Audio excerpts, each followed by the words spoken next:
ओ नमः। आज गुरुवार दिनांक 4 जनवरी 2023 भारतीय तिथि अनुसार पौष कृष्ण की अष्टमी विक्रम संवत 2080 सप्तम अध्याय का चतुर्थ और पंचम श्लोक के विवेचन का वाचन करेंगे। दूसरे श्लोक में भगवान ने ज्ञान विज्ञान कहने की प्रतिज्ञा की थी। उस प्रतिज्ञा के अनुसार अब भगवान ज्ञान विज्ञान कहने का उपक्रम करते हैं। भूमिरापो नलो वायुः खं मनो बुद्धिरेव च अहंकार इति यं मे भिन्ना प्रकृतिरष्टधा अपरेयमितस्त्वन्यां प्रकृतिं विद्धि मे पराम् जीवभूतां महाबाहो ययेदं धार्यते जगत। अर्थात पृथ्वी, जल, तेज, वायु, आकाश, ये पंच महाभूत और मन, बुद्धि तथा अहंकार, यह 8 प्रकार के भेदों वाली मेरी अपरा प्रकृति है। हे महाभावो, इस अपरा प्रकृति से भिन्न मेरी जीव रूपा परा प्रकृति को जान, जिसके द्वारा यह जगत धारण किया जाता है। ऐसा भगवान यहाँ कह रहे हैं। भूमिरापो नलो वायु से लेकर विद्धि में पराम, मतलब तृतीय पंक्ति 5वें श्लोक की प्रथम पंक्ति तक परमात्मा सबके कारण है। वे प्रकृति को लेकर सृष्टि की रचना करते हैं। सृष्टि की रचना के संबंध में कुछ बात आती है। कहीं तो प्रकृति को लेकर भगवान रचना करते हैं और कहीं भगवान की अध्यक्षता में प्रकृति रचना करती है। ऐसा गीता के 90वें अध्याय में आया है। इन दोनों ही रीतियों से गीता में संसार की रचना का वर्णन आता है। जिस प्रकृति को लेकर रचना करते हैं उसका नाम अपरा प्रकृति है, और अपना अंश जो जीव है उसको भगवान परा प्रकृति कहते हैं। अपरा प्रकृति निकृष्ट, जड़ और परिवर्तनशील है, तथा परा प्रकृति श्रेष्ठ, चेतन और परिवर्तन रहित है। प्रत्येक मनुष्य का भिन्न भिन्न स्वभाव होता है। जैसे स्वभाव को मनुष्य से अलग सिद्ध नहीं कर सकते, ऐसे ही परमात्मा की प्रकृति को परमात्मा से अलग अर्थात स्वतंत्र सिद्ध नहीं कर सकते। यह प्रकृति प्रभु का ही एक स्वभाव है, इसलिए इसका नाम प्रकृति है। इसी प्रकार परमात्मा का अंश होने से जीव को परमात्मा से भिन्न सिद्ध नहीं कर सकते, क्योंकि यह परमात्मा का स्वरूप है। परमात्मा का स्वरूप होने पर भी केवल अपरा प्रकृति के साथ संबंध जोड़ने के कारण इस जीवात्मा को प्रकृति कहा गया है। अपरा प्रकृति के संबंध से अपने में कृति करना मानने के कारण ही यह जीव रूप है। अगर यह अपने में कृति न माने तो यह परमात्मा स्वरूप ही है, फिर इसकी जीव या प्रकृति संज्ञा नहीं रहती, अर्थात इसमें बंधन कारक कर्तृत्व और भोक्तृत्व नहीं रहता।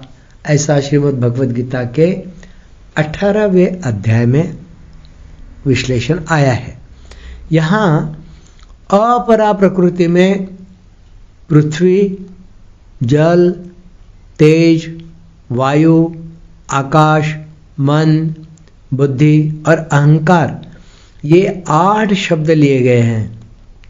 इनमें से अगर 5 स्थूल भूतों से स्थूल सृष्टि मानी जाए तथा मन, बुद्धि और अहंकार इन तीनों से सूक्ष्म सृष्टि मानी जाए तो इस वर्णन में स्थूल और सूक्ष्म सृष्टि तो आ जाती है, पर कारण रूप प्रकृति इसमें नहीं आती। कारण रूप प्रकृति के बिना प्रकृति का वर्णन अधूरा रह जाता है। अतः आदरणीय टीकाकारों ने 5 स्थूल भूतों से सूक्ष्म पंच तन्मात्राओं अर्थात प्रत्येक के जो विषय है शब्द, स्पर्श, रूप, रस और गंध को लिया है, जो कि 5 स्थूल भूतों की कारण है। मन शब्द से अहंकार लिया है, जो कि मन का कारण है। बुद्धि शब्द से महतत्व, समष्टि बुद्धि और अहंकार शब्द से प्रकृति ली गई है। इस प्रकार इन 8 शब्दों का ऐसा अर्थ लेने से ही समष्टि अपरा प्रकृति का पूरा वर्णन होता है, क्योंकि इसमें स्थूल, सूक्ष्म और कारण ये तीनों समष्टि शरीर आ जाते हैं। शास्त्रों में इसी समष्टि प्रकृति का प्रकृति व विकृति के नाम से वर्णन किया गया है। मूल प्रकृतिर्विकृतिर्महदाज्ञाः प्रकृति विकृतयः सप्त षोडशकस्तु विकारो न प्रकृतिर्न विकृतिः पुरुषः।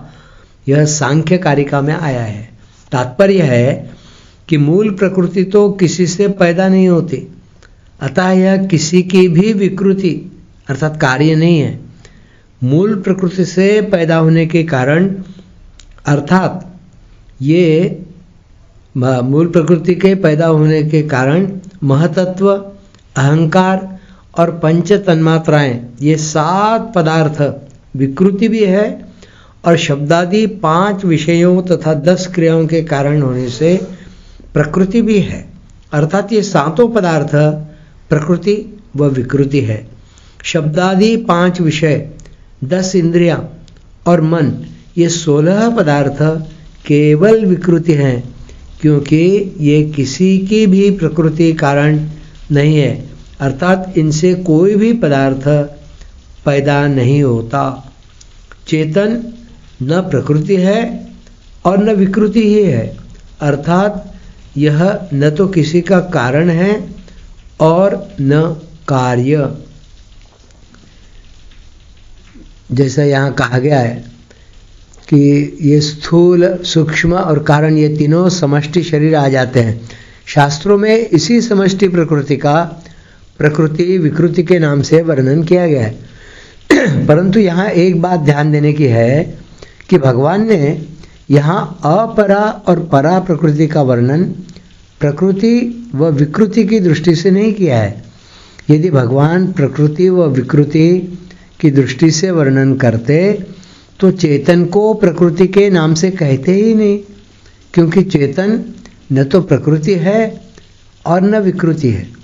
इससे सिद्ध होता है कि भगवान ने यहाँ जड़ और चेतन का विभाग बताने के लिए ही अपरा प्रकृति के नाम से जड़ का और परा प्रकृति के नाम से चेतन का वर्णन किया है। यहाँ यह आशय मालूम देता है कि पृथ्वी, जल, तेज, वायु और आकाश इन 5 तत्वों के स्थूल रूप से स्थूल सृष्टि ली गई है और इनका सूक्ष्म रूप जो पंच तन्मात्राएं कही जाती है उनसे सूक्ष्म सृष्टि ली गई है। सूक्ष्म सृष्टि के अंग मन, बुद्धि और अहंकार है। अहंकार 2 प्रकार का होता है। एक अहम, अहम करके अंतःकरण की वृत्ति का नाम भी अहंकार है। जो कि कारण रूप है। यह हुई अपरा प्रकृति, जिसका वर्णन यहाँ चौथे श्लोक में हुआ है। और 2 अहम रूप से व्यक्तित्व एक देशीयता का नाम भी अहंकार है, जो कि कर्ता रूप है, अर्थात अपने को क्रियाओं का करने वाला मानता है। यह हुई परा प्रकृति, जिसका वर्णन यहाँ 5वें श्लोक में हुआ है। यह अहंकार कारण शरीर में तादात्म्य रूप से रहता है। इस तादात्म्य में एक जड़ अंश है और एक चेतन अंश है। इसमें जो जड़ अंश है वह कारण शरीर है, और उसमें जो अभिमान करता है वह चेतन अंश है। जब तक बोध नहीं होता तब तक यह जड़ व चेतन के तादात्म्य वाला कारण शरीर का अहम कर्ता रूप से निरंतर बना रहता है। सुषुप्ति के समय यह सुप्त रूप से रहता है, अर्थात प्रकट नहीं होता। नींद से जगने पर मैं सोया था, अब जागृत हुआ हूँ, इस प्रकार अहम की जागृति होती है। इसके बाद मन और बुद्धि जागृत होते हैं। जैसे मैं कहाँ हूँ, कैसे हूँ, यह मन की जागृति हुई। और मैं इस देश में इस समय में हूँ, ऐसा निश्चय होना बुद्धि की जागृति हुई। इस प्रकार नींद से जगने पर जिसका अनुभव होता है वह अहम परा प्रकृति है, और वृत्ति रूप जो अहंकार है वह अपरा प्रकृति है। इस अपरा प्रकृति को प्रकाशित करने वाला और आश्रय देने वाला चेतन जब अपरा प्रकृति को अपनी मान लेता है, तब वह जीव रूप परा प्रकृति होती है। ययेदम धार्यते जगत। अगर यह परा प्रकृति अपरा प्रकृति से विमुख होकर परमात्मा के ही सम्मुख हो जाए, परमात्मा को ही अपना माने और अपरा प्रकृति को कभी भी अपना न माने, अर्थात अपरा प्रकृति से सर्वथा संबंध रहित होकर निर्लिप्तता का अनुभव कर ले, तो इसको अपने स्वरूप का बोध हो जाता है। स्वरूप का बोध हो जाने पर परमात्मा का प्रेम प्रकट हो जाता है। जिस साधक में ज्ञान मार्ग का विशेष महत्व होता है, उसमें परमात्मा का प्रेम अपने स्वरूप के आकर्षण के रूप में प्रकट हो जाएगा। और जिस साधक में भक्ति के संस्कार होते हैं, उसमें वह प्रभु प्रेम के रूप में प्रकट हो जाएगा। यदि ज्ञान मार्ग वाले साधक का आग्रह नहीं होगा तो उसमें भी प्रभु प्रेम प्रकट हो जाएगा। वास्तव में स्वरूप बोध होने पर ज्ञान मार्गी का आग्रह नहीं रहता, अतः उसमें प्रभु प्रेम प्रकट हो जाता है। इस दृष्टि से अंत में दोनों अर्थात भक्ति योगी और ज्ञान योगी एक हो जाते हैं। जो कि पहले अपरा प्रकृति से संबंध रखने से आसक्ति और कामना के रूप में था, वह प्रेम अनंत, अगाध, असीम, आनंद रूप और प्रतिक्षण वर्धमान है। उसकी प्राप्ति होने से यह परा प्रकृति प्राप्त व प्राप्तव्य हो जाती है। अपने असंग रूप का अनुभव होने से ज्ञान ज्ञात व ज्ञातव्य हो जाती है, और अपरा प्रकृति को संसार मात्र की सेवा में लगाकर संसार से सर्वथा विमुख होने से कृतकृत्य हो जाती है। यही मानव जीवन की पूर्णता है, सफलता है। प्रकृति रष्टथा अपरेयम पदों से ऐसा मालूम देता है कि यहाँ जो 8 प्रकार की अपरा प्रकृति कही गई है वह व्यष्टि अपरा प्रकृति है। इसका कारण यह है कि मनुष्य को व्यष्टि प्रकृति शरीर से ही बंधन होता है, समष्टि प्रकृति से नहीं। कारण कि मनुष्य व्यष्टि शरीर के साथ अपनापन कर लेता है, जिससे बंधन होता है।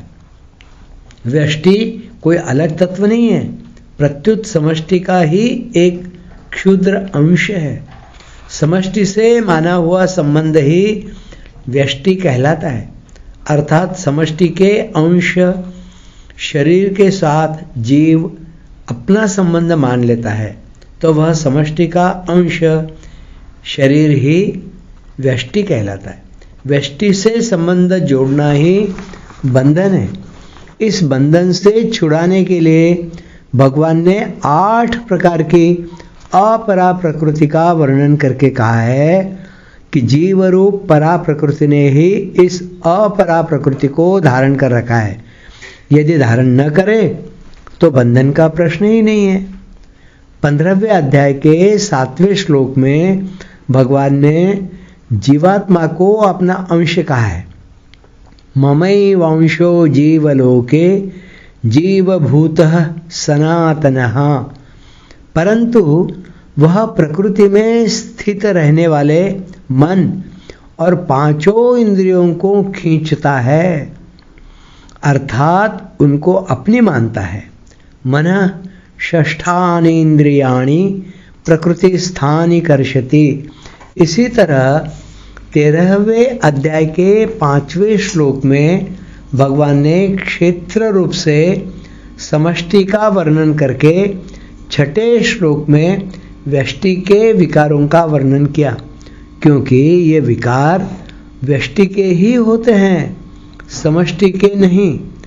इन सब से यही सिद्ध हुआ कि व्यष्टि से संबंध जोड़ना ही बाधक है।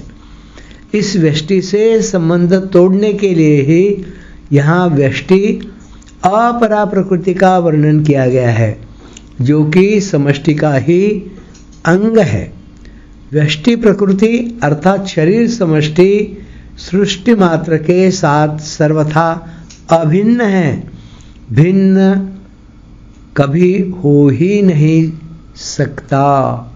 वास्तव में मूल प्रकृति कभी किसी की बाधक या साधक अर्थात सहायक नहीं होती।